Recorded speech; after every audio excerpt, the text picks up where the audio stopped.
Good evening, everybody, and welcome to Tuesday night.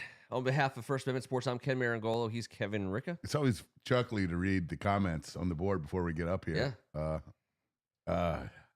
It was, of course, to be named later. Of course, by the way. to be named later. Yes.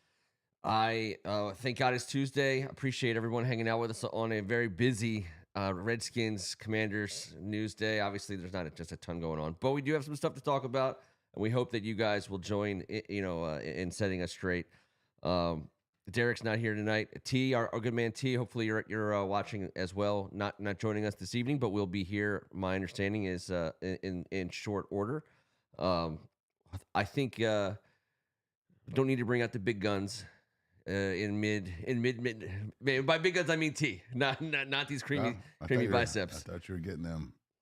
No. The March curls in. There's a lot of steps in between creamy biceps and big guns, and it's a journey. But we're gonna keep the keep the streak going here on a kind of a chilly mid-April. Cold as hell. 20. I guess that's a terrible. It's cold. It's cold, and it's not like a bitter, unrelenting cold like in a winter cold, but it's like an asshole cold. It's like, come on, man, really, my wife and daughter had freaking softball today. They were out there. Yeah. You remember that feeling? It's terrible. Ball hitting metal bat. It's the worst feeling in the It's world. just not fun. It's not a good one. So, all right. Draft coming up. We have our pump up tailgate music draft, which people may or may not be ready for. I know one person who is. He's wearing a Redskins shirt. Want to say hi and hello to all our guys. What do we got? Ken, Big Ant. Oh, okay, Big Ant. I got you. Thank you so much. He's a hardcore Jets fan. Appreciate you hanging out with us tonight. Ken Harris, Robert Cohen, of course, Greg, EO, AGH, Rhett. I know some other folks, T, and also T Meringolo hanging out this evening. Try to catch just a hint of Washington football goodness in the beginning stages of the offseason. So we're going to lead to the draft. We're still not doing heavy draft stuff yet. And of course, we have some cool stuff to cover, I just think, from the standpoint of DC fan. I know not everyone on here lives in the area and roots for DC teams other than the Commanders. But I do know we watch a lot of hockey games together on this board on Tuesday nights. A lot of people are paying attention to the Caps. And, I mean, Ovechkin is now the greatest goal scorer of all time. It's for all he's awesome. He's great and everything. But, like no one gets a 20-year guy, Hall of Famer, best ever, record-setting. Like almost like the fan bases who have gotten that are very, very few. And that's crazy. First of all, it's contagious. Winning's contagious. These athletes in this area get to bump into each other. It's not a very big sports town. I mean, like just by size. Mm-hmm. I mean, legitimately, it's not that big. This fan base, these local fans have shown Jaden Daniels what we will do for 20 years for a guy that wears the same sweater in the red, white, and blue. Yeah. We've shown how we will exonerate a man like him and lift him up, and we have embraced him. He shows up to the podium with a Bud Light in his hand after he ties it. Like he's our kind of guy. We love him. We love Jaden Daniels for many of the same but different reasons. But Jaden, take a peek. This is how we treat guys like you. This has been 20 years of a fanship. This guy's reaching back out to us. All this stuff is contagious. Yeah. I hope he recognizes what the future is for him in this town for a very, very long time. I don't think we can get 20 out of him, but I'll take a solid 15. The interplay between when the Nats won the World Series and the Caps winning the Stanley Cup and the manner in which those the Nationals and the Caps players got after it with each other, that was the best. Incredible. That was incredible. The best. Love to see us get involved in that from a standpoint of, because that would be the main celebration. Let's just be honest. That would be the big shebang. And if we could, I think Jaden would be a little bit more in the background, but there's some other guys that could take the Ovechkin mantle for that celebration. Let's get there. March Madness came to a close. I know Greg wants to talk about his bracket. We still haven't got all the results in. My understanding is that Ant has a few guys working on it in a secure, undisclosed locked location. So we'll get those that information from him. As a Washington fan, looking at a guy who's 6'9", 220 pounds, do everything that Cooper Flag does, and to have a chance to have him on the team is great. This is a good year to get the number 1 overall pick. One of the better ones, I'd say, because of him. Better than a John Wall, type of situation even. And yet I also think that this isn't me trying to tell you Alex Sarr is great or Koulibaly's great or freaking Kispert or any of these guys. We have barely cracked open this bottle of whiskey, Ken. If you add the right guy, like we saw the Skins do with Jaden Daniels, if you add the right guy to what is a super young, clearly talented group of basketball players, I mean that is the cool part, to me. I don't know when we're gonna have like a critical mass of talent. Like we haven't had enough talent to really compete in the NBA for a long time.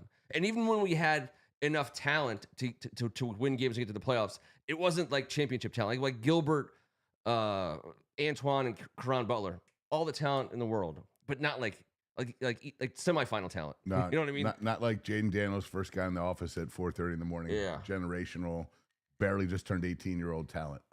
Yeah, he's different. And by the way, he'll impact his franchise on the defensive end long before he does it on the offensive end. And he'll be a glue guy offensively, and he'll get there. But this is a guy that knows how to play D, and he will play it, which half the league doesn't. So whoever gets him is going to be super, super thrilled. But it won't be the Wizards. They get the worst luck in this lottery situation. I think they're going for. I think it's coming around. I think they want us to get Cooper Flag. Well, if they want us to get him, we're going to get him. I think the NBA wants Cooper Flag to go to the Wizards. He's ours. But Wizards fans have seen us just not have the ping pong balls go our way.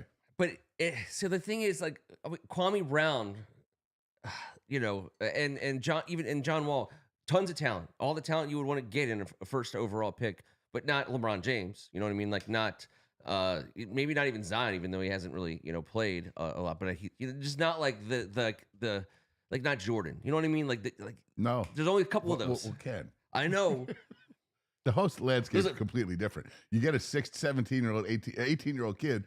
So he wants to come out and get to his first contract for the economical reasons, and you're trying to get him in there so you can keep him in-house and have the right dude. No one picks the right guy anymore because you don't pick the guy that's already a good player. You pick the guy that thinks going to grow into a good player. It's impossible. And then with 4 games to go in the season, and the Nuggets fire their coach and GM. I just don't understand it. But thank God we don't have to worry about shit like that for the time being. That is not our problem. Very safe. We've gone through it. We're insulated from all those kinds of problems. Insulated. We have put our head down and crashed through that wall.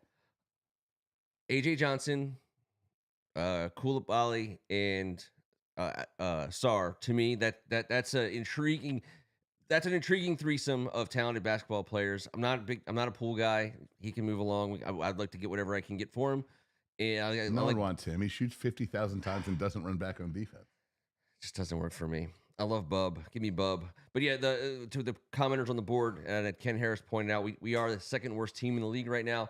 But if you watch the Wizards closely, I would argue that you're starting to see something. You're starting to see something. It's not like. Well, hopefully they start losing a little bit so they can have the most chance to get the ping pong balls, which gives them the only chance. See, that's why I'm not worried. I say do everything you can to win games right now. I think the NBA is going to take care of it. Yeah, the fix is I hope you're right. The fix is in. We're getting them run over. I always say play your best you can, but it's unwatchable. So it's like, how about you just do whatever?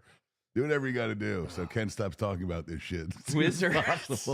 Hey, one day we're going to talk about the Wizards in the playoffs, and it's going to be at the same time as skip over Ovi, or we say that? Yeah, we're still talking about Ovi because that was the greatest thing I've ever seen. Just to be fair, that's shout out to the freaking Islanders. That was cool. The NHL, everything was awesome.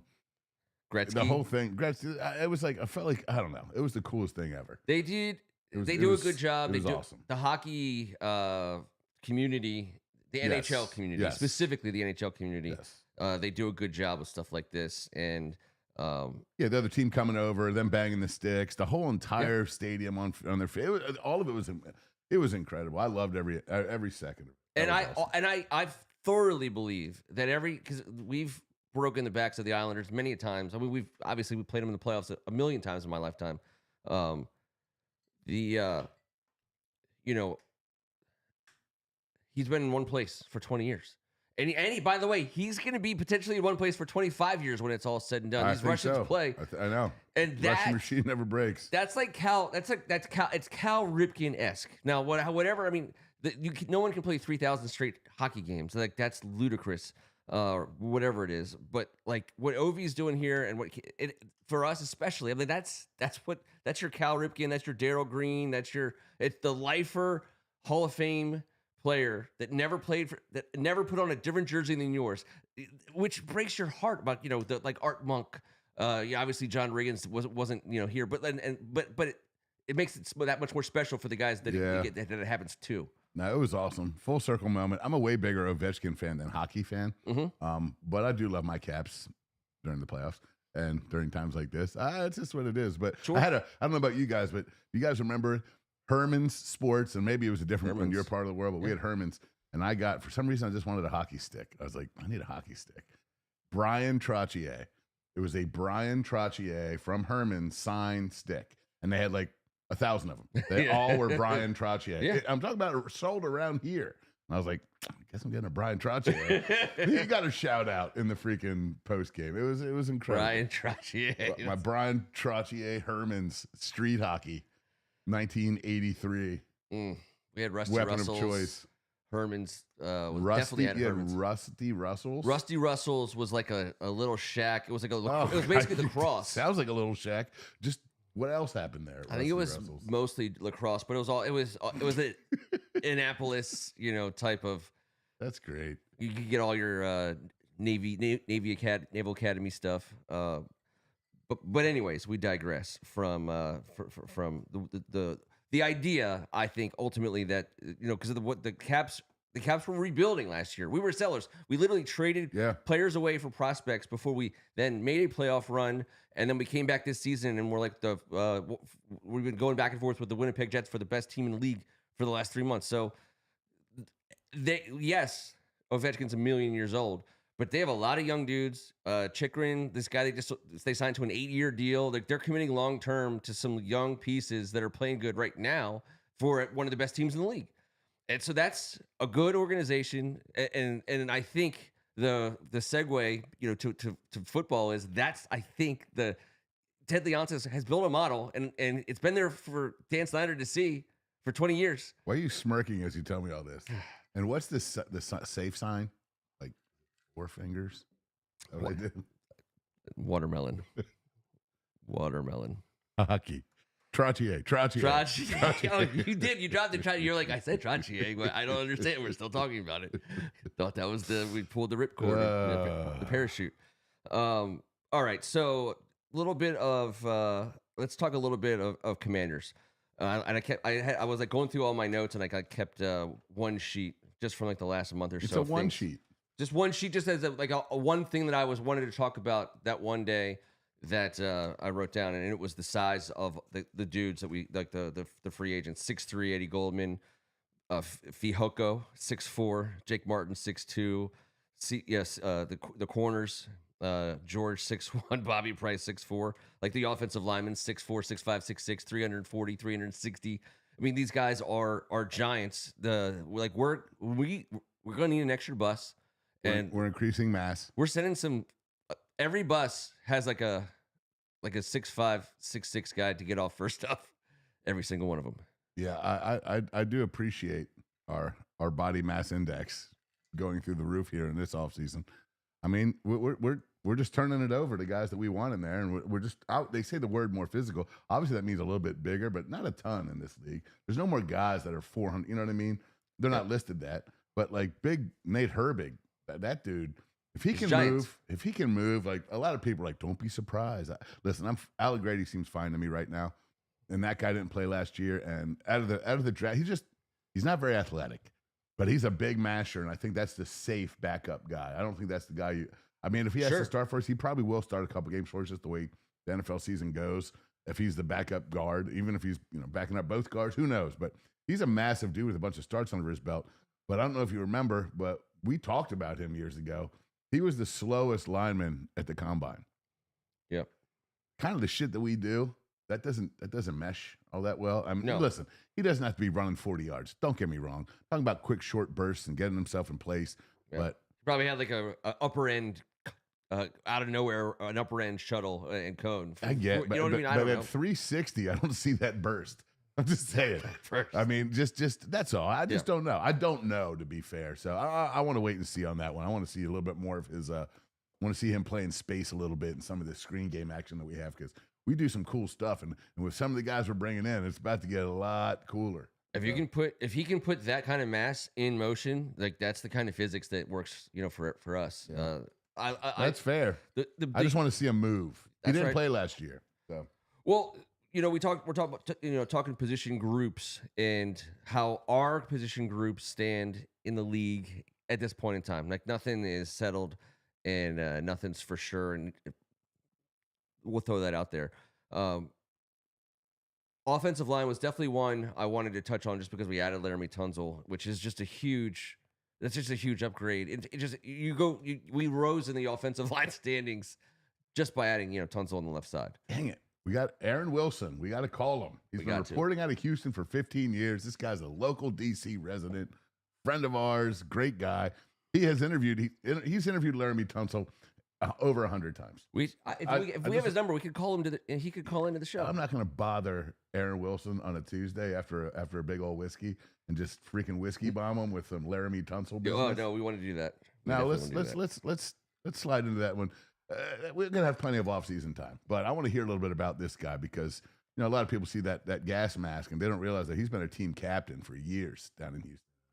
Somebody that is completely well esteemed. So, but that is great. That is the greatest position group to talk about, because I think we have a man who's had the most success in this league, aside from Bobby Wagner, on our team now.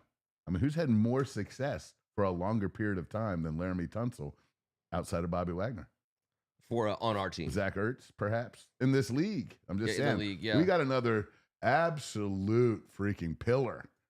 I mean, obviously left tackle is a much bigger deal than running back, but that's the kind of dude I thought we got last year in Austin Eckler. I mean, I thought he, in terms of professional running backs, he's not the fastest or whatever, but like one of the best ones. Right. Well, linemen can play for 15 years, and running backs are usually about 7. That's right. So. I thought you were talking about just like addition to our team in particular. And by the way, Eckler was such a big addition just because of what we did already have. I thought he was great for us last year. For what we paid him, for what we got, for what he did, everything was great. That deal was great. Keep Biotish. You still got, hopefully you get Cosme back, healthy. That position group when he is comes much back stronger. Healthy, it's just so much stronger now than it was, even with a Cosme who's recovering. And we talked about it, but yes. Until someone tells you that Cosme's not going to be able to do it, you assume that he will, because plenty of guys do, and he's a young guy, and he's going to be able to play line. And by the way, if he comes back healthy, they're going to play him. So we're going to find out when we're there. He either is going to come back and play and play his way right back out, play his way out of the league, or he's going to come back and be just fine. So, but until that happens, he's in our plans, and his name on the paper makes our position room pretty strong. A high tackle raises all talent. A high tackle raises all talent. And in the future, for the best part, I mean, I don't know how Brandon Coleman feels about all this. Not because he cares necessarily about whether he plays left tackle or right tackle, but maybe because he cares necessarily about whether he plays left tackle, left guard, right tackle, or right guard. Because at this point in time, I feel like every conversation you have about the line, and you draft this guy and you sign that guy, and say, "Oh, you just move Brandon Coleman." It's always like move Brandon Coleman. And if that's true, that's freaking huge. It is. Well, he's athletic enough to do it all. Yes. And let Laremy teach him how to Tunsil. Come on, man. He knows every trick in the book. What better guy to have teaching you a little bit in year 2 than a 9-year starting veteran who's done it at the highest level? So, I mean, talk about just a wealth of talent on and off the field for us. Yep. And to protect number 5, that is it's just so great how they went out and did that, because we all know left tackles aren't just traded willy-nilly in this league, and we were all waiting for the other shoe to drop and say, what did he do? What happened? Yep. And it's just that Houston's got so many contracts, and they think they've got some young linemen, and they just thought, hey, year 9, that was the risk reward. That was Trent Williams 6 years ago. You know what I mean? Like, have at it, Laremy. We got you for a minute, and I believe you're going to get that big old extension once he's earned it. you're going to pay a guy like him the market value. He's Tunsil, as long as he's healthy, he's not worried about his money. It's coming, and you always have. I like what I think when we were since the first time we were doing this show with headphones on our head and no camera. I think I've always thought, you never lose if you pay a great left tackle market value. You just never lose. There's always room in your salary cap to pay a great left tackle market value. I understand you can make other decisions. The cool thing about and I don't want to rate this for the board. You guys talk. I want everyone to put their best running back combos in the comment section, and we'll attack the running back combo that way, because I know there's some people out there that have some skin in the game. But for us, got better on the wide receivers with Debo. I kind of just want to gloss over that for a second, because similar to how I feel about the Kinlaws and Wises, that we talked a lot about over the last couple of weeks, and that it's not that they're unsexy, but they're not Myles Garrett, but what we think their impact's gonna be on our roster. To me, our tight end room remaining unchanged, I just don't think that there can be 5 better tight end rooms in the NFL, because it has everything you could ever want from for the tight end position. Every offensive coordinator, every style of offense. We have the experience, we have the possession, we have the athletic, we have the blocking of if Senate takes the jump in year 2, we think he will. Mm-hmm. If he makes that jump, because he has to take more. He has to get more passing targets. What's better than having one tight end in the passing game, too? And John Bates is not it. We know what he's here to do. He's here to kick the shit out of the other team's guys. Yeah. Usually out of the tough guy. He's our tough guy to kick the crap out of those guys at the edge, at the point of attack. That's why he got re-signed. He didn't just get re-signed, Kev. Think about it. Yeah. We don't get married to anybody. Adam Peters hasn't put a ring on anyone's finger for more than 1, 2 years, and Bates gets a 3-year deal. I think the league was like, if you didn't, we were. You know what I mean? You can't. I think that was understood. You can't play football without a guy who's willing to do what John Bates does at a high level. And Ertz told us that. But if you have another receiving threat, and Sinnott can develop not only in the passing game, understanding how it works, making plays, but in the run blocking game, an understanding of the offense, which I think they brought him along a little slowly. Him and Luke, they seem to bring along at a way slower pace than some of the other guys that seem more ready to rock and roll right away. And I think that's done for a reason. You don't want to not only develop bad habits, there has to be a confidence level. You don't want to give a guy that's not ready too much, watch him fail. And I'm not sure if that's what happened, but I know that we had a huge hope. We all did, and we all read about it for this guy. And he didn't get to show a ton of it last year. So if Sinnott makes that jump, it just shows it's proof of concept of having Zach Ertz in the building, in the room, a professional like John Bates, having that guy come up there and take a peek. And that is a great room. And I'm thrilled to watch what's going to happen with those guys this year when they stay healthy.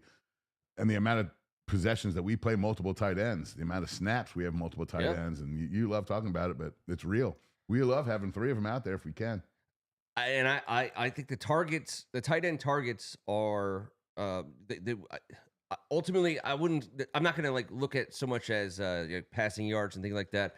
If the targets start shifting to Sinnott and we still don't get the same output, because I thought we got pretty darn near maximum output from our tight end group. No, it was spectacular. From a touchdown standpoint, from a possession first down standpoint, and from a blocking standpoint. I loved it. For as long as we can continue to get the same impact from the tight ends while shifting some passing targets to Sinnott, and like you said, in that it works, right? That's good on. But for to return those 3 guys, this is kind of why I wanted to talk about this, because Ken Harris, by the way, you win the prize. In my opinion, the best running back scenario in the NFL right now is Gibbs and Montgomery in Detroit. And I know there's definitely a couple that you could put up there. I think the Ant on the board probably would make a strong argument for Bryce Allen, Breece Hall. Braylon Allen. By the way, I saw a puff of smoke after you started from Ant after you started talking about the Wizards. I'm not sure. It might have been the Wizards logo. I don't remember. There was a wizard. There was smoke cloud. It was definitely Breece Hall. is a badass. Yeah. But pay no attention to us giving up multiple draft choices to get him. Because that's No. not happening. It's definitely not happening.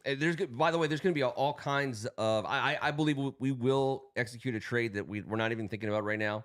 I think Adam Peters is going to do a deal that's not going to be picks for picks, on draft day, those kinds of things. I think those deals will come too. Who would be surprised to see us trade back to get extra picks? But my mock draft simulator, I can always trade back and get like 3 picks every time. Yeah. You're telling me it's slightly different than my mock draft simulator. We haven't picked any guys yet, but don't you worry. I have 36 picks in the last 2 rounds. I just keep bumping backwards. Wait till you see how many picks we have. We're getting the whole 7th round is brought to you by Kevin Ricca. So I will say, because of the manner in which our offensive line position group got exponentially better, because of the greatness of the most important position that we imported talent-wise, because our tight end room, in my opinion, is one of the best in the league, and at its core is really the engine for Cliff Kingsbury's whole style, those 3 guys. And the addition of Deebo Samuel with Terry McLaurin on the wide receiver side, which we glossed over, I think this allows you to really talk yourself into dedicating that potentially that 1st round, but most definitely that 2nd round pick on a running back or some kind of offensive skill player spot that plays with the guys we just talked about. You should be able to maximize the value of a blue chip skill player with those tight ends, that offensive line, those wide receivers, and Jane Daniels. And so if he's there, if Adam Peters sees him, and I don't know that it's Scatterboo, Kevin, but not second. It's not. He's not fast enough to go in the 2nd round, but I think he's a guy that we can make a. What if you don't have a 3rd round pick? I'm just saying that I think there's running backs in the 4th round I think he thinks that. Okay. I'm not. Listen, I'm just a muff draft simulator. I'm just merely a guy. Just muffly a guy who just muffs around on draft simulators for this time of year. I don't pretend I don't to want be any a professional, but I will say this: if you just follow the breadcrumbs of this guy last year and see what he's up to, we know what type of player he wants. Yes. Now. I mean, I think we're all clued in, and that's the fun part. So, I got thrown off after the muff draft simulator. Well, because we don't get Scatterboo not in those, and he's not fast enough to go. He's not. Right there. His skill set's amazing. We're gonna love him. I do want a speed demon, and I talked about that guy from Tennessee who's a badass right then and there. Started last year as a senior. I dig the guy from Virginia Tech. He's a big boy too. I know. James, I can't remember, but he can catch the ball out of the backfield. Yep. I want a guy that can run fast and catch the ball. That's all I want. Because run really fast and catch it really good. I think that would be good. And because they're going to have all the rest of the stuff that these guys need. With the toughness, the ability to play, all that. We're not drafting guys that don't have that. And we have enough running backs. If we had to go with B-Rob, Eckler, McNichols, and C-Rod, if we had to do it, we would. And it would be just fine. And, we get the first down when we needed it. The room's just missing a little burst, right? Just That's a little bit of pop. But if you were able to, because they're talking, all the stupid. I don't think we're trading Brian Robinson, but obviously people have suggested. Here's what I would say: you're not going to be shocked if we trade Brian Robinson. Oh no, and I would actually say because I don't think he's in our long-term plans. I don't see him as a guy that we want to keep around because not because I think he'll be in the league for a while. I don't think he's going anywhere. I just don't think he fits what they're trying to do and blah blah blah. I would take just about anything why not just give me a 5th rounder? I don't even know what it is, a 6th rounder. If he's not, unless you think the value of being able to have a guy for 1 year and you can give 200 balls to. Yes, and that's what I was going to. That's a lot of value. By the way. I was going to say, Ken, I disagree, but I was going to say devil's advocate. Mm-hmm.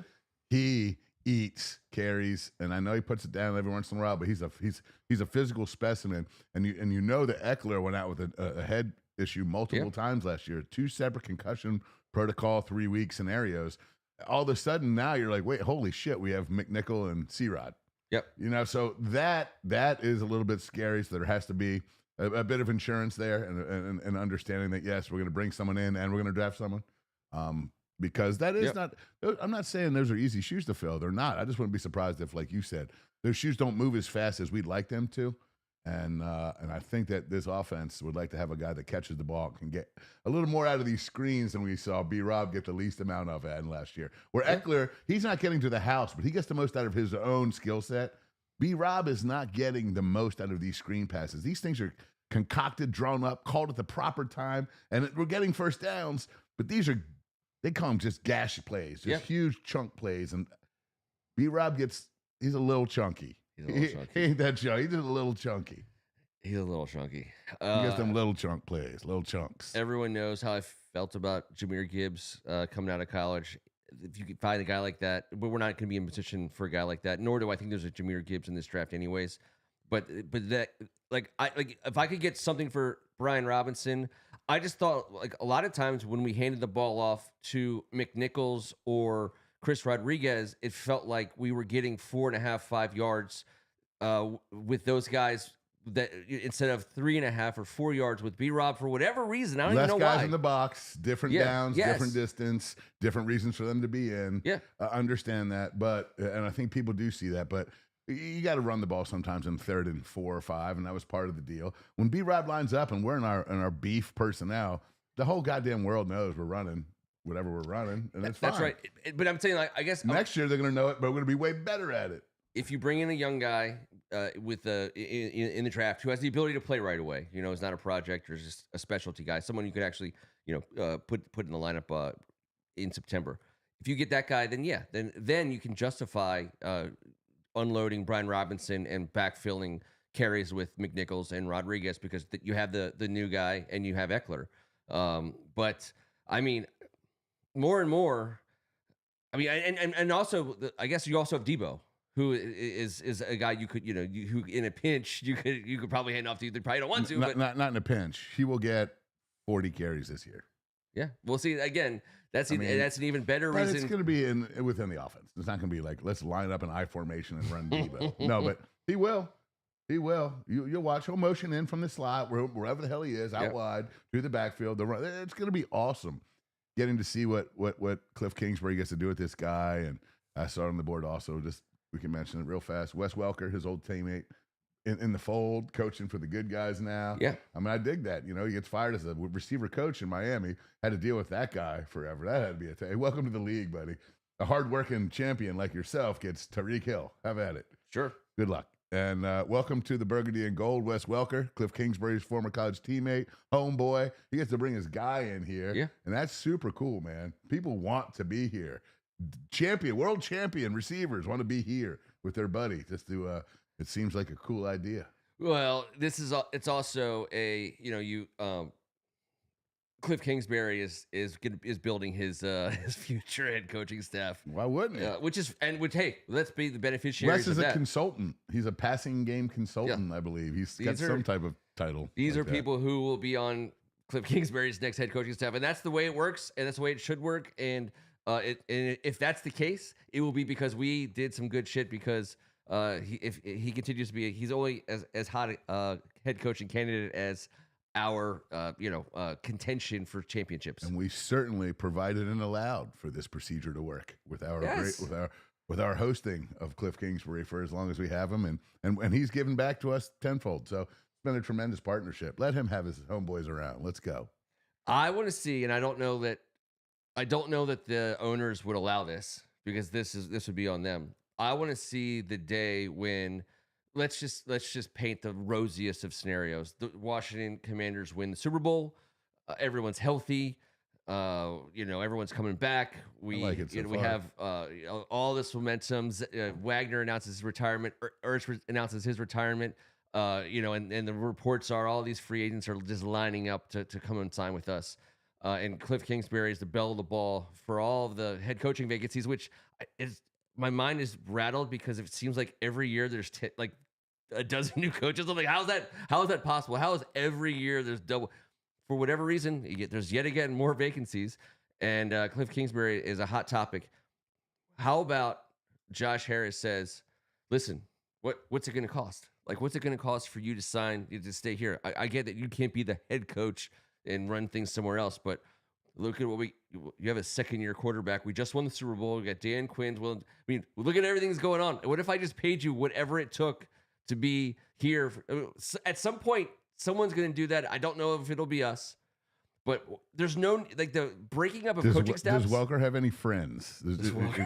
Who else is cool to hang out with? Yes, bring them in. Is Gronk available? I don't know how Gronk and did Welker and Gronk crisscross? Absolutely. They had to have, right? Yes. For the yes.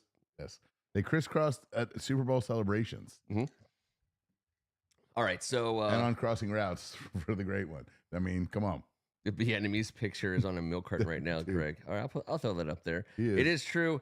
It's ludicrous because we've been sadly we've been in the market for coaches off and on over the last 25 years, and we understand the search, what the search entails.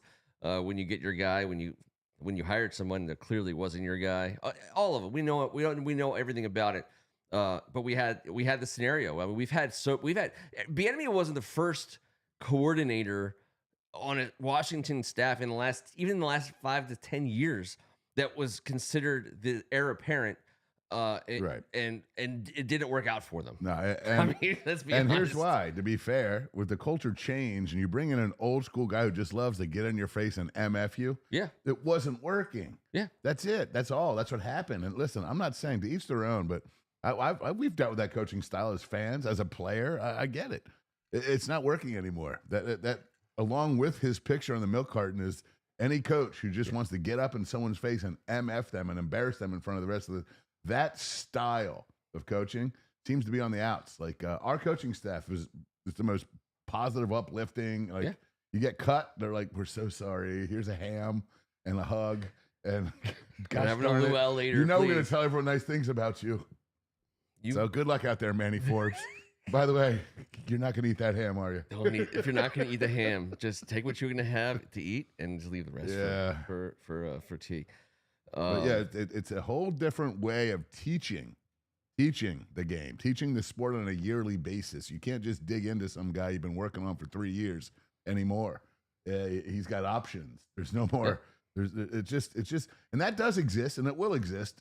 I'm just saying, right now in this town, in this area, it wasn't working, and then he wasn't getting a bunch of great recommendations out of here, and he didn't do a ton of great stuff. So that's what happens when you. And I legitimately think, well, the thing is like Andy Reid's an offensive guru, and so when the Chiefs ran those plays in the AFC Championship game in the Super Bowl where they ran wide receivers wide open, inside the 10, and everyone's like, holy, I mean, it was just, 7-dimensional chess and Bieniemy, and we got that Bieniemy. We thought we were getting that Bieniemy. Obviously, Randy Reid had a lot to do with that. But he was the yeller and screamer, and he got everyone right. Greg, you stole mine. And Marvin Lewis was the first guy I thought of in terms of that. Greg Williams, obviously, he thought he was assuming when Joe Gibbs left that he was going to be the head coach. I don't know where he got that assumption. Probably because multiple people told him and promised him that. He overcinched the belt on top of the muff gut. Remember that? That's what cost him. That was what cost him. That's what cost him. No one could take their eyes off of it. It was hard not to stare at. I'm trying to think who else. Obviously, so Greg Williams and Marvin Lewis were the ones that I thought of right away. I'm sure there. Obviously Kyle Shanahan. I mean, he was the heir apparent to his dad. Here, that was the whole way. Then he was crank calling Snyder for 2 years. I mean, can we think of other ones? I mean, for goodness sake, we have plenty of them. So. It's a different age. Now we're literally developing future head coaching staffs. The Dan Quinn coaching tree is growing at this very moment, and the ability for owners to keep the best coaches. I think that's going to be a thing. Listen, they have this. This might shock you, Kev. These billionaires, they have some discretionary, moolah. They have like Scrooge McDuck towers full of gold coins. They can do whatever. I would ducktail my way all the way into that for days. Everyone's like, "What would you tell your kid to be? A punter, a long snapper? Like he's gonna get paid?" Like I'm like, no. How about instead of that, be a coach. Learn how to coach. Be a coach. They're coaches are the highest paid employees of just about every state in this entire country. Whether it be the head coaching basketball, The head coaching percentage football of coaches who get paid that. I versus understand. the I others, understand. No. Don't If you're be gonna a tell coach. if you're gonna tell your kid to be a long snapper, so you be the NFL, you might as well say coach instead of that. That's all I'm saying. Well, at least you're snapping the ball between your legs instead of someone kicking you between them repeatedly for decades. And I love you coaches out there. Yes. I am one. But yes, I know. I'm about to need to go to Herman's and get myself a new athletic supporter. And some old school every season, because they don't make it till the next. Sometimes mid-season you got to re-up. Some bike shorts. I know what it's all about. Yeah. I'm gonna wear bike shorts to every show this summer. Saying I'm gonna be super distracted. In honor of Coach Quinn.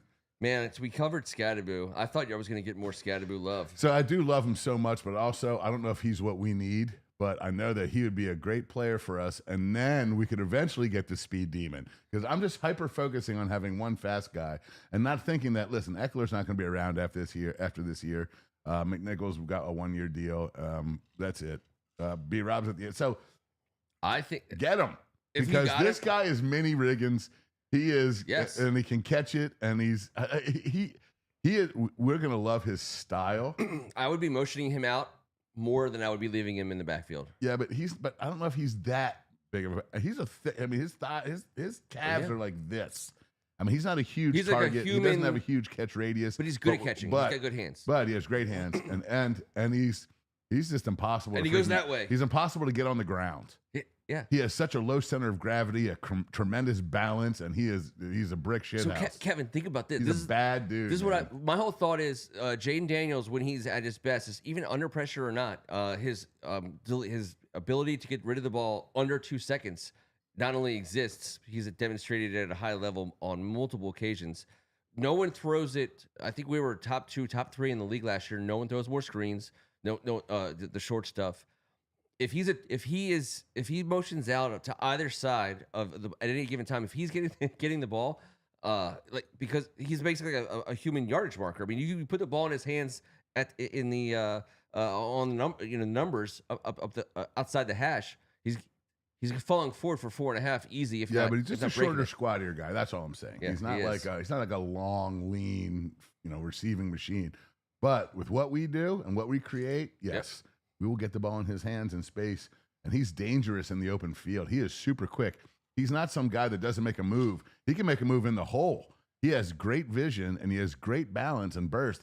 He's not a blazer straight ahead. Not a blazer. He's not. But what he lacks in blazingness, which, by the way, is probably that's your highest priority. What he lacks there, he does make up for in like the joystick, crazy video game. And he doesn't go down. And he doesn't go down. Those two Madden ratings are as important as any in terms for what we want. If you can tell me that guy's going to get me 4.5 to 5.5 every single time, no matter if he touches it with a handoff or a throw, then he is probably one of our best guys. High school football ended. The 3 of us were done calling our games. I hit you guys up. I'm going to watch some games there. You guys got any ideas? T's like, it's not a great slate. I'm going to watch this Arizona State game real quick. 3 hours later, I texted these two. I was like, good God, do I want this guy so bad. They played someone good. They had a fast, tough defense, and he embarrassed them.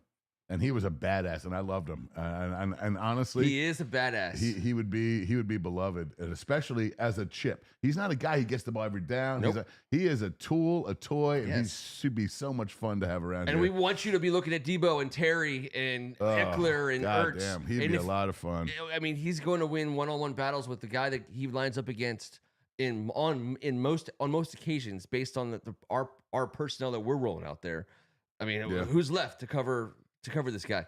So, but here's the thing about him. So this is why I kind of built my case from the strength of our incredibly improved offensive, weaponry to justify what would only be considered a luxury reach in late in the second round for Scadaboo, because I think the general consensus, my understanding is a 3rd round pick. Yeah, he's in the middle, and we currently don't have that round pick, right? And so if you want him and you aren't able to maneuver for him, then you have to take him at the end of the second round. Now, I have also heard That he is that kind of guy. He's the kind of guy that if someone knows they're not going to be able to get him in the third, they might take him at the end of the second. That to me, that's it. I guess I would be a little bit surprised, but at the end of the day, that's the kind of player I am targeting.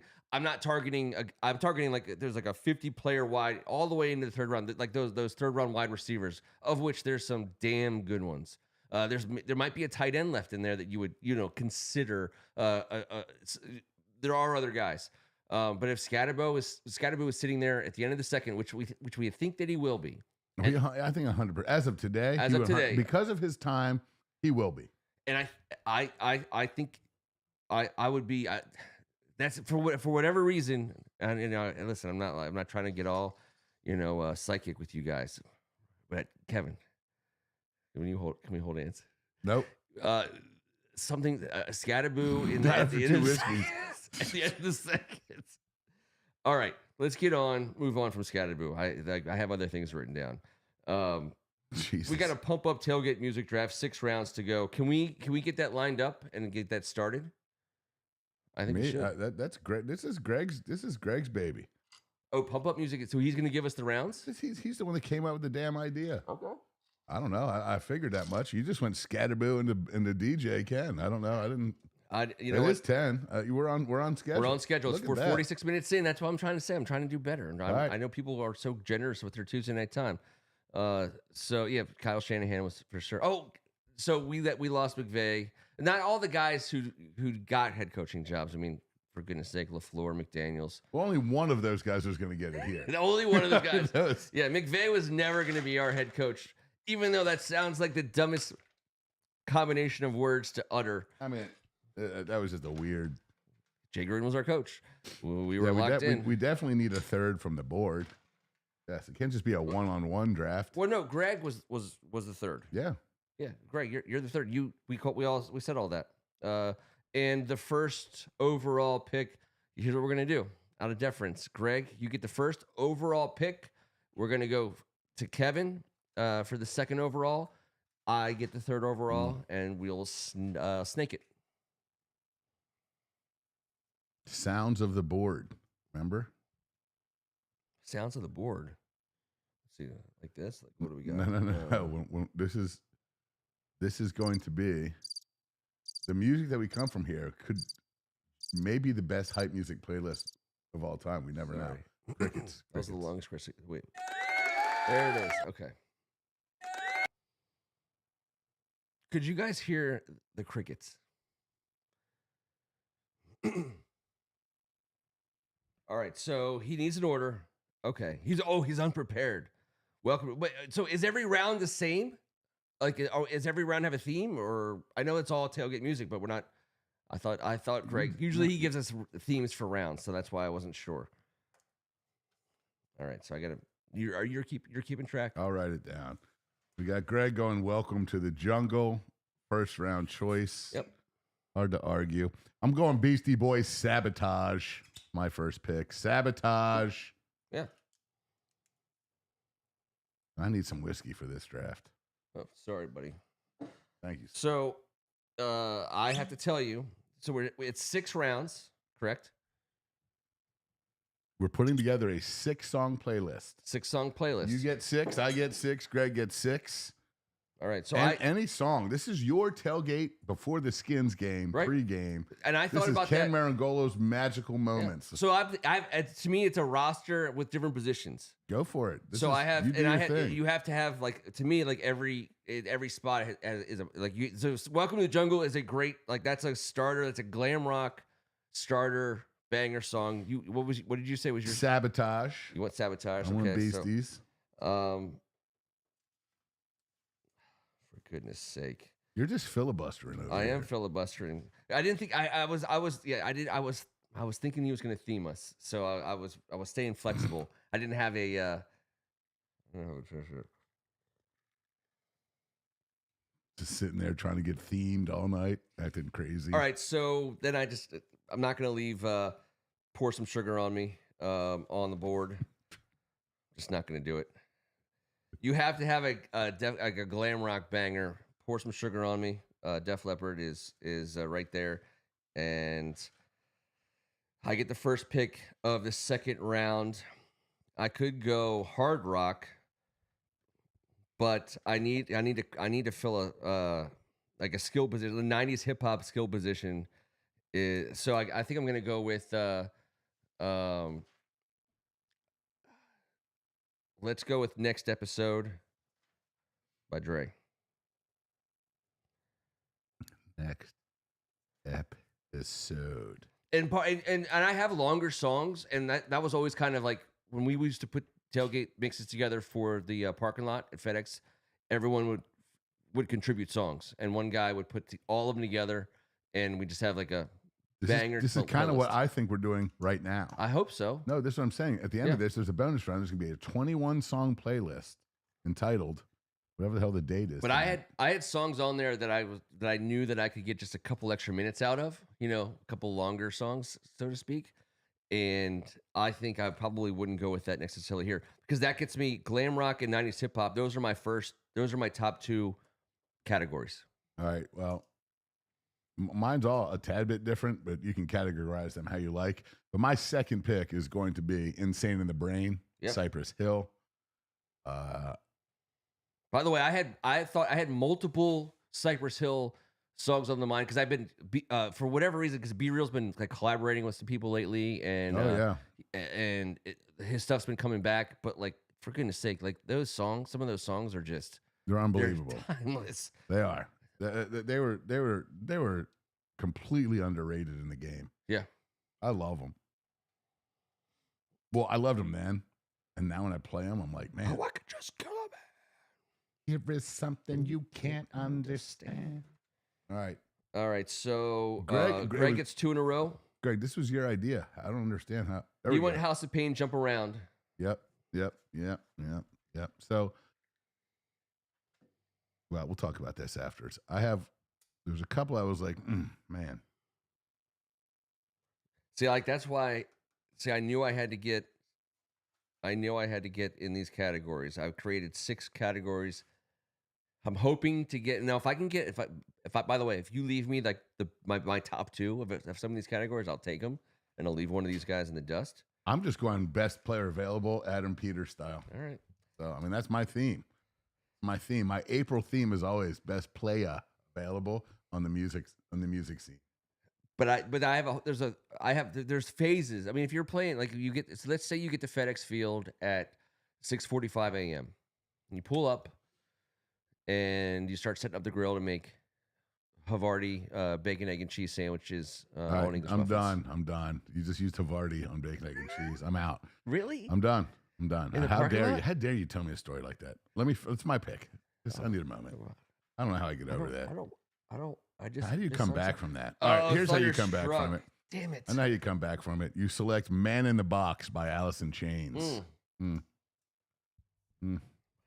That is, by the way, our team's. We're like, those are picks we like. We like those picks. I like to hear the song, and it doesn't push my board down. Lane Staley, baby. Pushes. Jerry Cantrell. I mean, the guitar finale. I can't even. I want to honestly find a uniform after we play this. All right, Ken, as you're over there filibuster singing. Next episode. Yeah. I'm helping you. I thought I'm helping you out. No, I already took Man in the Box. It's your pick. Don't you get 2 in a row? I do not. I'm in the middle of the snake.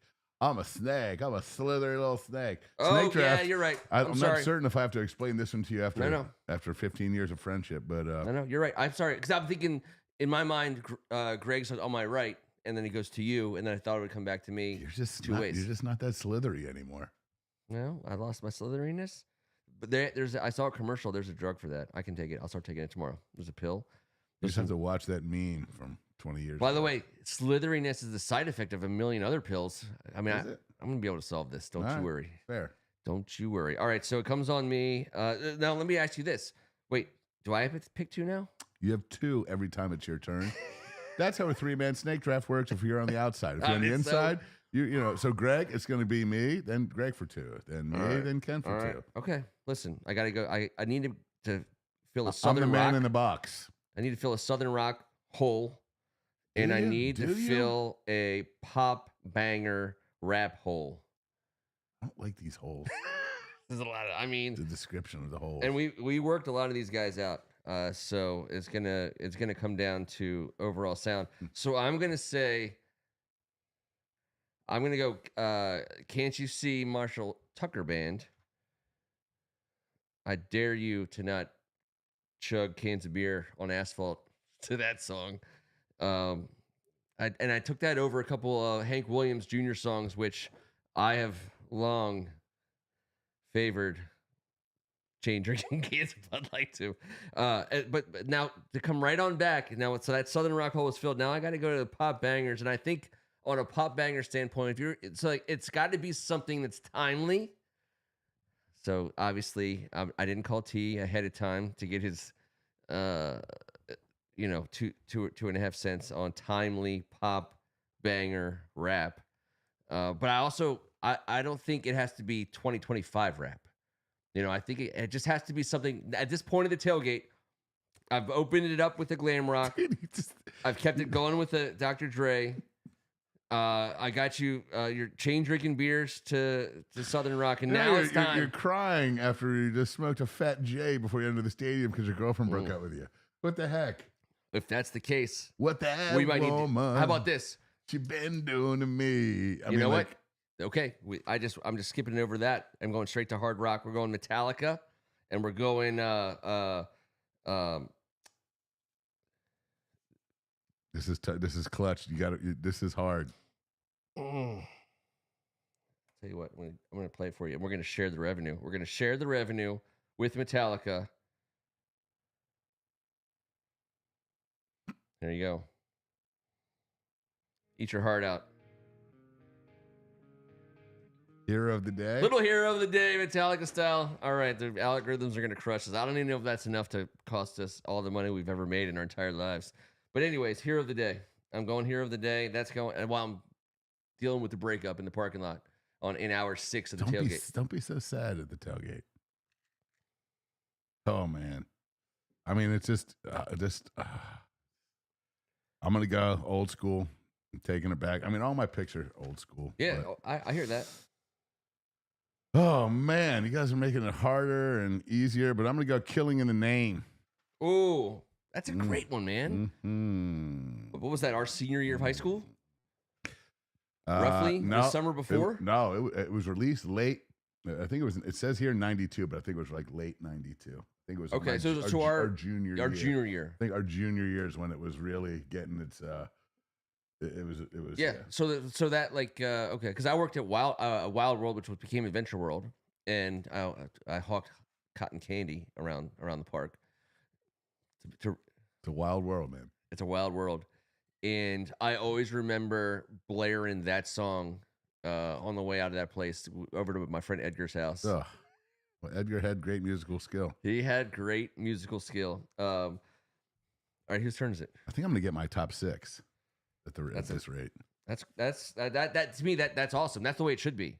Everyone should get their top 6. That's the way we build the greatest tailgate playlists. Is it Greg's turn? Does he have 2 now? I'm just going to say so far, there's not one song that I don't want on the overall playlist. There's not one that I would be like, forward that one. That's the key. You know, and because you do have to give, if it's a blind playlist, creation, everyone does have to get like a skip button to right. One. Everyone gets one. You get one, but you don't want to have the doo-doo one. You don't want it to be yours that got skipped. There's a couple of good Metallica songs. Hero of the Day. Are you ready for some football? Hank Williams. All right, I mean, hey, listen. You could have actually done the actual Hank Williams song. All my rowdy friends are coming over tonight. That would have been, to me, even better than but the Monday Night Football theme song with Hank Williams is just fine. Queen, We Will Rock You. Greg, you're like so mainstream. I thought you'd be less mainstream than that. I'm a little bit surprised. I'm not gonna lie. We Will Rock You is great. Queen is awesome. You throw it on in the parking lot, everyone gets.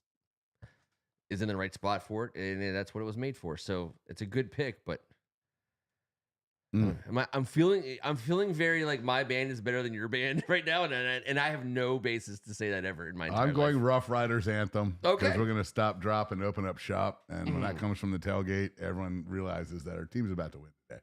Let's go. You get 2 or 3 here. Whatever you like, however you want to play. All right, I slipped have over 2. the pop bangers category, which is either rap or R&B. I am going to mix those up and go with No Diggity by Blackstreet. I don't know. I really like that song, and I like the way you work it. it's got a little bit of rap. It's got a little bit of R&B. Hey yo, hey yo. Yours is all about the ladies, Ken. That hey yo, that girl looks good. Yeah. I mean, I want to have a little bit of that. And by the way, by the time that song comes up, I mean, all of the songs are going to, you have to imagine, they're going to be played at the most perfect time. Verb's the word, spins the verb. Spins the verb. And you're on the Beirut table. Love is and in you're, deep, and you're, so just freak like you just heard. Freak like you heard. Shorty get down, good Lord. As Ken sings his last Baby's pick gotta while he's work up it for his all next over pick. We'll town. all wait until Ken's finished filibustering. It's your pick, Ken. You're up on Sports Talk. Game by the pound. All right, so let's. By the way, this would be my 6th pick, which would be my last pick. I know, don't you? It seems sad. Then we are. I can't believe you haven't taken this one. I really can't. Well, so there's one pick left, and this is the biggest category. This isn't something I could just gloss over. And Blackstreet fill in the popular bangers slot in the time slot. That's fine. There's a lot that could go there, but anthems, you have to get a good anthem. That's why I picked the Rough Riders anthem last. Got to have the Rough Riders anthem. I mean, if you're talking anthems, I just took one right before you. Got to have an anthem, an old school banger. Everyone knows every single word to. And at this point of the tailgate, they're belting out the words, and it is. And by the way, I'm not a guy. I'm not going to give you Neil Diamond, Sweet Caroline. I'm not doing it. But that's listening to Blackstreet. It's that.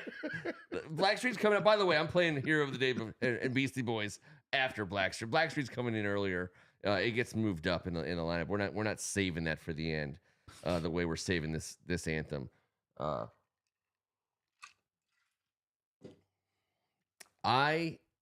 by the way, I will say this right now. I don't want this song to be the last song of the tailgate. I'll give that honor to. There's plenty of songs I've already heard that I'm happy to be the last song on the tailgate.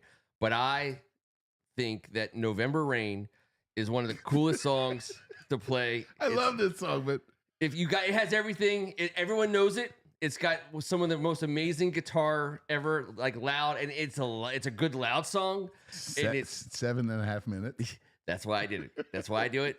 By the way, there's a longer version, just for the record. And it's a banger. It's already not our first Guns N' Roses song. They are custom made for tailgates, and there's no situation that I wouldn't that November Rain's not made for, and that's just how I feel.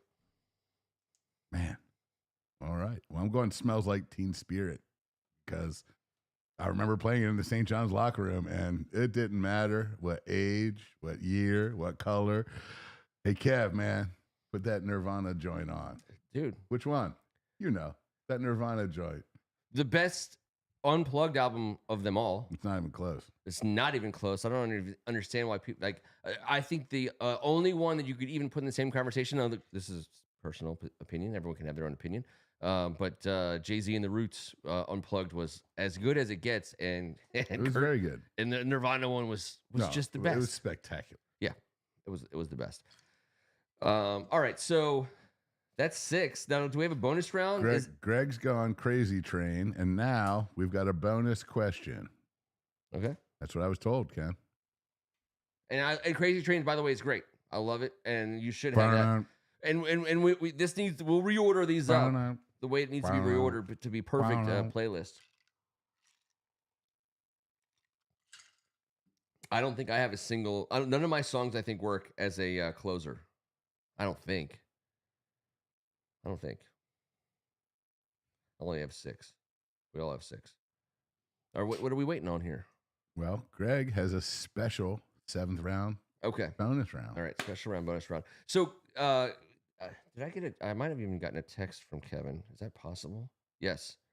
Oh, Kevin, he just texted me saying he just ran into Britt McHenry. That's fantastic. We can talk about Brink. But the reason why I thought that was interesting, Kevin and I used to make it. So Kevin used to make this mixtape called Da Bomb, right? That was his thing.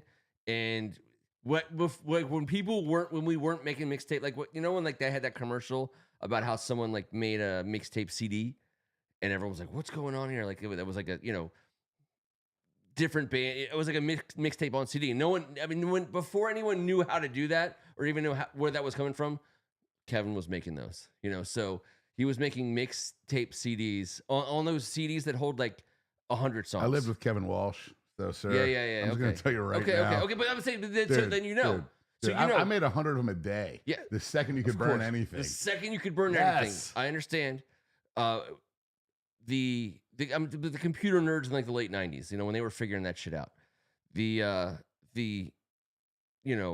tailgate CDs were the most thought out, and Beirut tournament CDs. Those are the most thought out.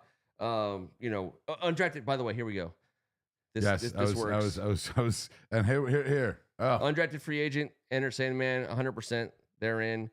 Announce any of your undrafted free agents, because Scenario, I thought you would have by Tribe Called Quest. It was right over your head the whole time I was looking at you. Yeah. I thought you would pull that. Mama Said Knock You Out. I had.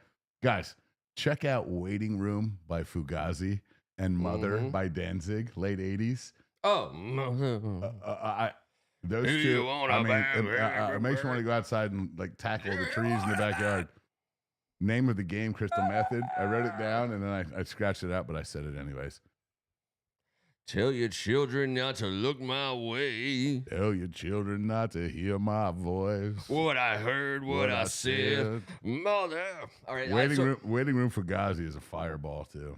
But Come On by Biggie. Come On by Biggie. Try that one day, guys, but don't let your kids hear it. All right. Yeah. I like the title of your mix. Oh, the title of the mix. Oh, you know what? So I kind of gave it. I mean, out of respect, that was the first person I ever knew who made mixtapes. So I'm not going to do it. But Da Bomb would be Kevin Ewald's name. He gets to keep it. The name of your. All right, so Immigrant Song, Back in Black, Slam by Onyx, Seven Nation Army, but screw Baltimore. Lose Yourself, All I Do Is Win, and We Ready are the new ones. And everything else got chosen. Well, Enter Sandman did not, but we all Allman Brothers in Memory of Elizabeth Reed, Southern Rock Instrumental Anthem, Robert Cohen. That's a great one. That is a great one. Allman Brothers are great. Yes, they are. By the way, I totally used to when we first started doing it. I always send Jessica in Allman Brothers Jessica, which is a 16-minute song, and they eventually caught on, and they were like, we're not letting you do a 16-minute. Between November Rain and Jessica, my part of the playlist was like the longest. There was another song too that was like, there was like a Bob Dylan song I threw in. That was so. Anyways, are you playing the game? Yeah. Do you know what it is? You have to name your playlist. You're first. How am I first? Because Greg started in the first round, so you have to start the last round. All right, so you just put that on me though. All right, title of your mix. God damn it. All right, so let's see here. Title Pearl Jam Alive, and there's another Pearl Jam song. How about this? Title of my mix is going to be called Asphalt Cathedral, because that was the theme of my lifetime for a while. Asphalt Cathedral. We were at church whenever we were listening to these songs. Don't ask me to spell. I don't have anything great, but oh my God. We're gonna go out there after the show. I'm going chaotic headspace. Because someone else hops on the driver's seat when chaotic headspace. When these songs start kicking in, someone else is in the driver's seat. All right, we're gonna go out to the patio after the show, and I'm gonna enter all these songs into a playlist for First Amendment Sports. It will be called whatever you guys who are voting. I think Greg Whatever just you guys won. decide. Greg won round 7, and Eye of the Tiger. no. Are you ready for some muffball, Ken? Are you ready for some muffball? All right, we're gonna put it up there. All right, so here's the deal. That's the As name of the mix. Below the comment of Robert Cohen's great title, Greg. Below that comment, I want votes for either Chaotic Headspace, Are You Ready for Some Muffball, or Asphalt Cathedral. I mean, the Asphalt. Let's go. You guys, and then we'll keep voting open. We have we'll keep voting open for a while. Actually, our Eastern European. For goodness sake, did you know we're being watched right now by 17.6 million Eastern Europeans? Who's going to count these votes? Yeah, who's going to count all these votes? Greg, you're in charge of counting all the votes. All right, no votes have come in yet. Have any votes come in yet? Oh, you're voting? Yes. You're voting? Yeah. Oh, for goodness sake! All right, fine. First Time in Sports is going to ring in on this joint. I voted for Greg. You voted for Greg? I Oh, did. That's such a huge mistake. I can't even get.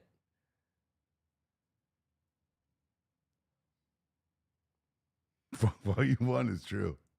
What's that? Oh, it's gonna be so fun how these mixtapes can branch off. We're dead. We died on the screen. What happened to the monitor? I'll tell you what. You muff it up? Yeah, I muffed it up. I'll get it back. Somehow, some way. We're going to quit that.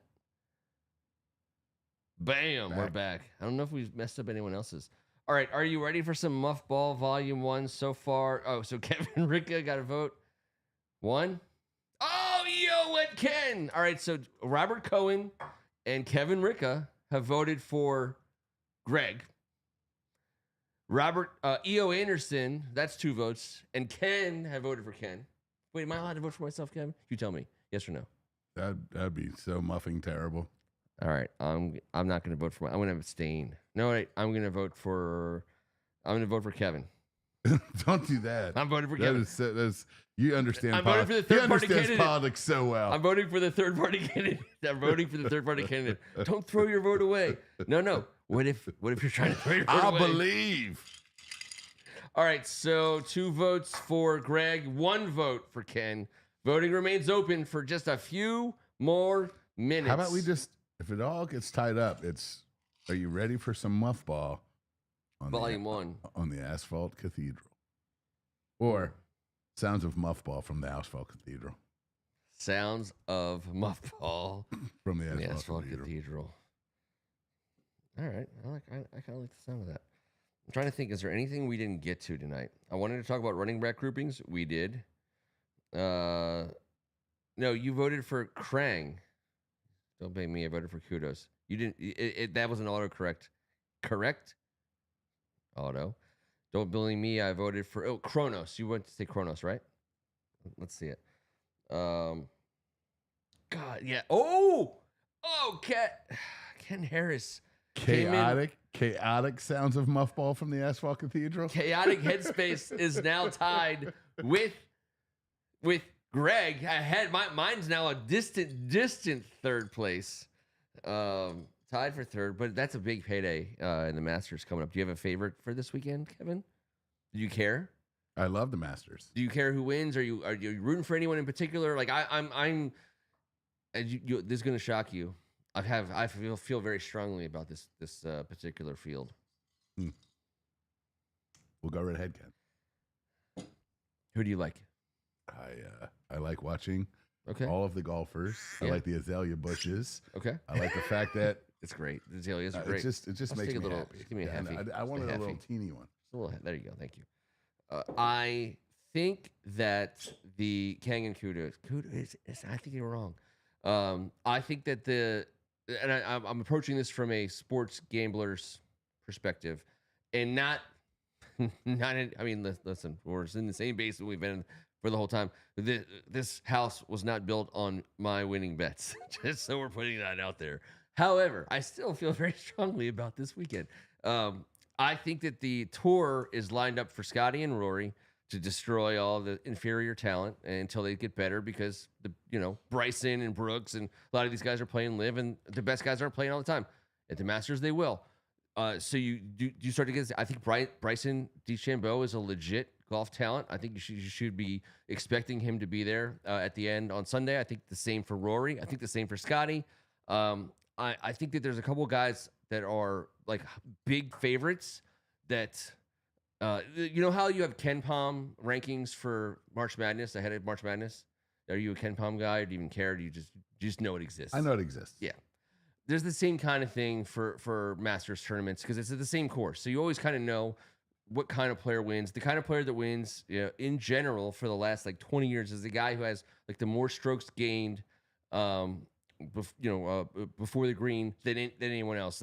And those guys right now, those guys are tearing it up at such a high level that I think that there's some bets out there, Kevin, that I think you should really consider. What was going on? Mm-hmm. I forgot. Mm-hmm. Yeah, I'm asking you about the Masters. I'm asking you about. I mean, I think Scotty and Rory and Bryson. That to me, Scotty's gonna be at the end of the goddamn thing like he is every single week, of course. Mm-hmm. But I think that the it's the cool-headed grinders that can maintain and stay. It's not the lunatics. John Rahm's gonna lose his mind. Bryson has the ability to brain cramp himself. Scotty Scheffler just fucking wins. And there's by the way, that was weird. It was like the microphone muted cut off out. my F. It cut off your. That's pretty solid. No. That's did you program this? No way did I program that. So I would say that I just think that Scotty and Rory. Oh, you all right over there? Would you swallow a an 9 ice iron? cube. It was a 9 iron, I think. You should have gone with the 8. Morikawa at 18-1 is a great favorite? bet. Not the favorite. No, I know. Colin Morikawa is a damn good player. These are guys who are getting. These guys are picking up strokes. The if you really want it, and listen, you guys, I love you guys the most. This is what I think.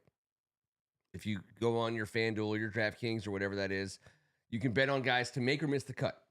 If you take the highest odds guys to make the cut, and we're talking like Scotty, Rory, those guys, you bet on them to make the cut. It's a grinder way of betting, but they give you the option to do it. And if you do it on a regular basis, you're gonna do just fine. And Morikawa is one of those Ken Pom guys. Morikawa is no one's gaining more strokes than he is lately, and Augusta rewards those guys. I mean, Kevin, I don't have like there's no like golfer for me that I think about in terms of like Commanders, Wizards, Nationals, Caps. Like I don't have like, I mean, there's one like Denny McCarthy obviously is from my club. We all root for him. It's a big deal, but it's not like he's not like the Commanders. You know what I mean? Like but the PGA Tour is, to me, is must watch. And I know it's not to you. I love golf, but have you lost your goddamn mind in the last 10 minutes? What the fuck is going on? I'm over here doodling my ass off. You know my ADD is freaking rampant. Well, we were talking about the Masters. No, you were talking about the Masters. But I was scribbling doodads and reading the board. You were scribbling doodads. Fictional characters you at least want to prepare and file your taxes for you. That's the one question. Oh, this is next week's draft for tax day. Because we are on tax day, April 15th. 18-1, Ken Harris. It's so good. I don't like betting on guys to win golf tournaments. I think that's a little crazy to me. I don't have that kind of money. I don't have that kind of whatever. You know what I'm saying, Kevin Ricca?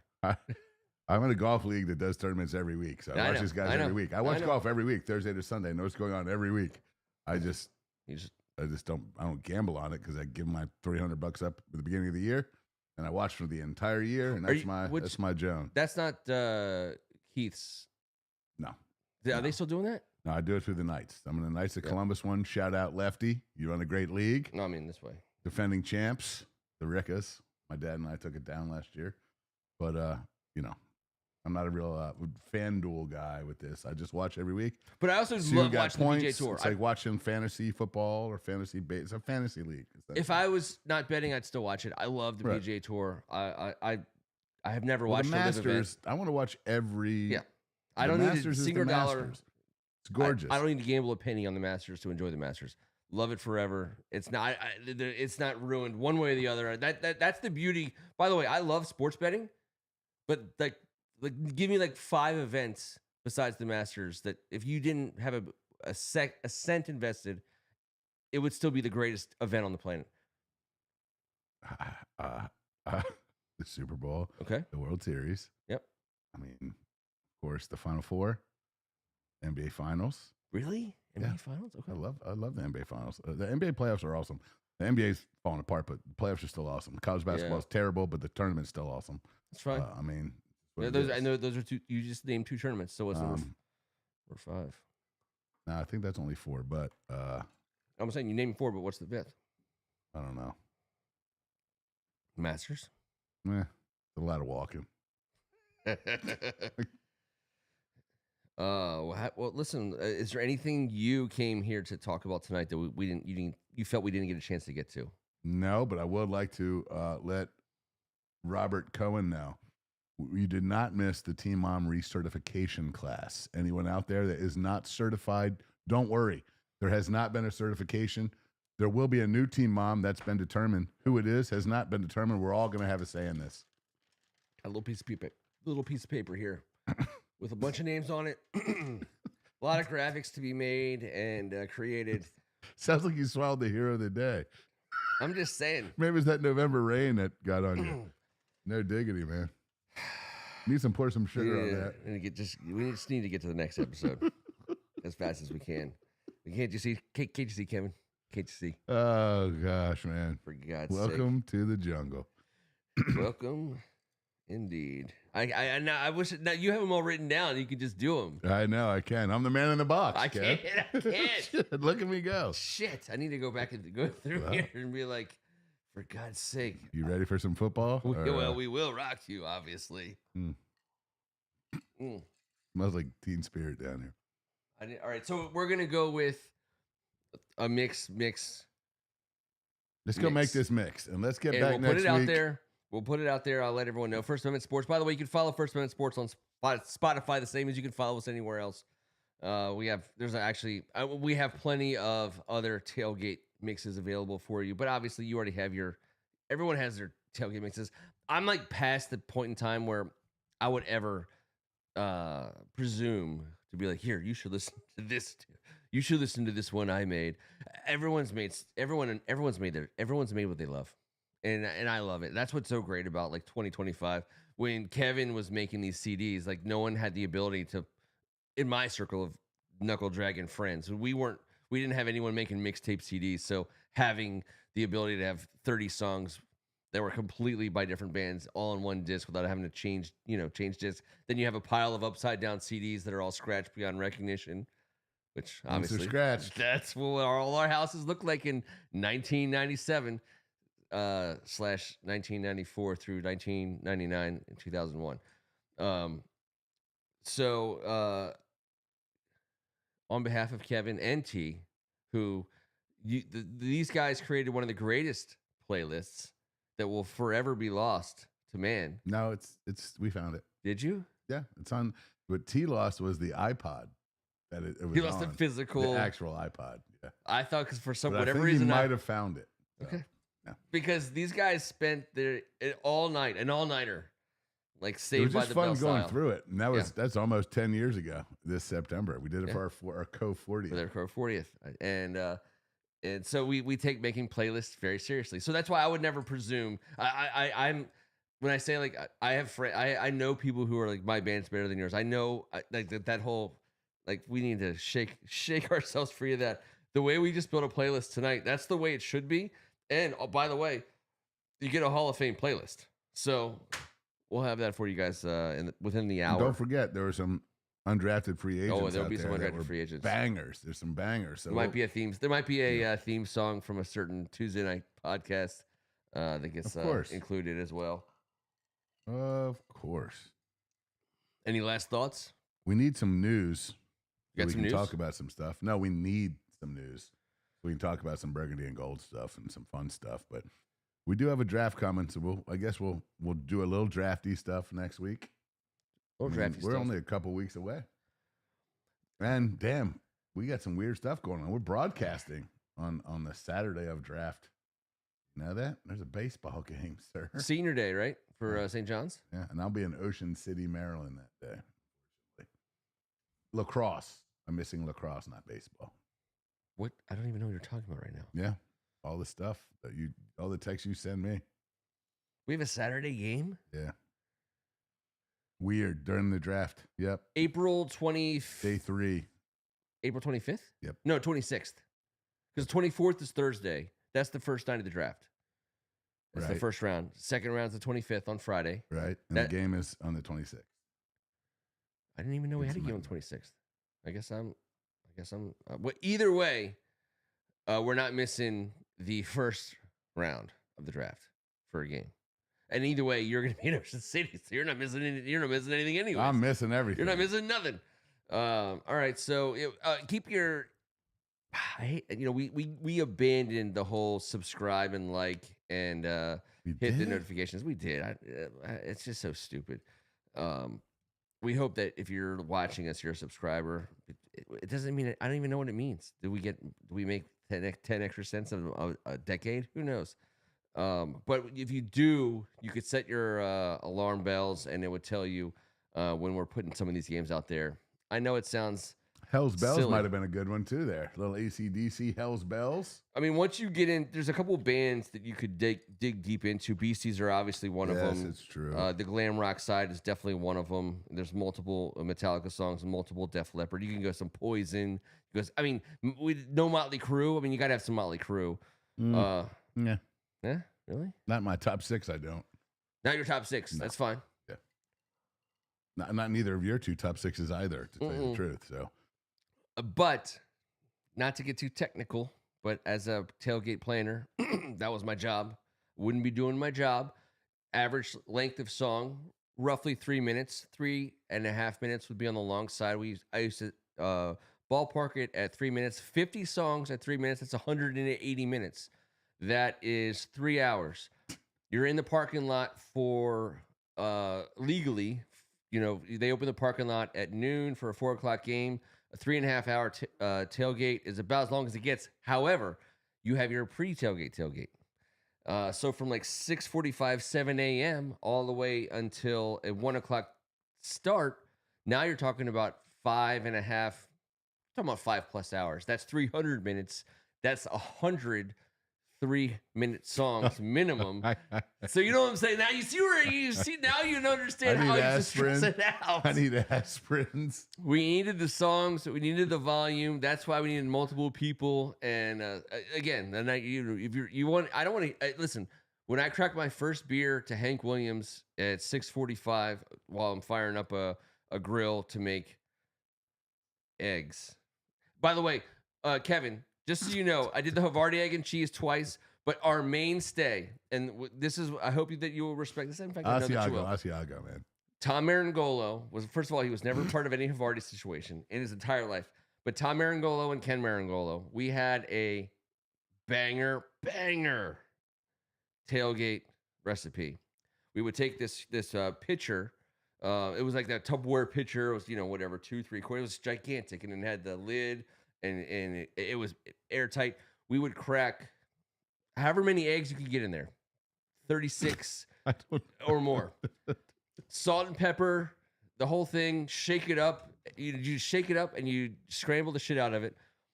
Get to the parking lot, fry up a couple bricks of scrapple, and then pour the eggs over top of the scrapple, and then take tortillas and sprinkle some cheese in the tortillas and throw scrapple and eggs in the tortilla and wrap them up, and we would hand them out to our that was our crew. So scrapple, egg, and cheese wraps was my absolute go-to in the breakfast, and ribeye steak sandwiches was my go-to on the inside. Nice. Just so we're all on the same page here. All right. But I know you were so upset about the Havarti situation. It has no personality. I understand. And scrapple is like not my top 5 meat choices for an egg sandwich. And tortilla is not my top 10 choices for. So I'm just telling you. I understand. I'm not going to be all thrilled about this shake 'em up, shake 'em scenario. No. What did you put him in? An airtight old whiskey bottle? Yes. We cracked as many eggs as we could fit in the thing with a bunch of salt and pepper, and then shook it up to scramble the eggs, and then we would pour it over top of a gigantic grill. How do we get here? Who am I going to call? Muffbusters? You need to call them Muffbusters. All right, yeah, at some point in time, it does become like a hostage situation. Listen, Kevin's not being held here against as well. He's showing the sign. Don't believe what you're seeing. This is the sign. We are coming back in 7 days, and Muffbusters is Allegedly. probably going to be a thing, as Robert Cohen is already logged into. Hey, thank you guys so much for hanging out with us. We love the Commanders. We love Ovi and the Washington Caps. The Nats are on a bit of a roll. Break up the Nationals. They're almost 500. The Cooper Flag sweepstakes begins for the Washington Bullets / Wizards. The Washington Commanders are on the cusp of yet the most amazing championship run any of us have ever seen. We appreciate having you guys with us. He's Kevin Ricca. Thank you guys very much. Look forward to seeing you all next Tuesday. Tim Strachan. I'm Ken Meringolo. We'll see you guys in 7 days. We are still live. Let's get a little bit of let's let EO sing us out. How about that?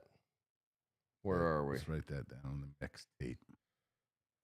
What's that? Making sure that we get that on the mixed joint. We're gonna skip past. When are we gonna do the Team Mom thing? Someday? Well, we're saving the Team Mom. We're Fair. saving Team Mom for when T comes back. Fair. T's in all day long. And by the way, his wisdom and knowledge is very important since we are dealing with a very brittle age range here, and he specializes there. He's been studying with he's been seeing a Buddhist, and he's ready. He's very much ready, I think. And he's also been doing a lot of work with HR. Yes. Thank God. Thank you, guys. I just want to say on behalf of Kevin mostly that the whole French baguette situation was blown way out of proportion. And when T exposed himself to Still live, still really that live. situation, Still live. Kevin was way like, too hey, live. listen, HR can take care of this. And they did. And they absolutely did. And that's what we're all about. Fast forward this thing a little bit here. Past the big good stuff. Are you remixing it? There you go.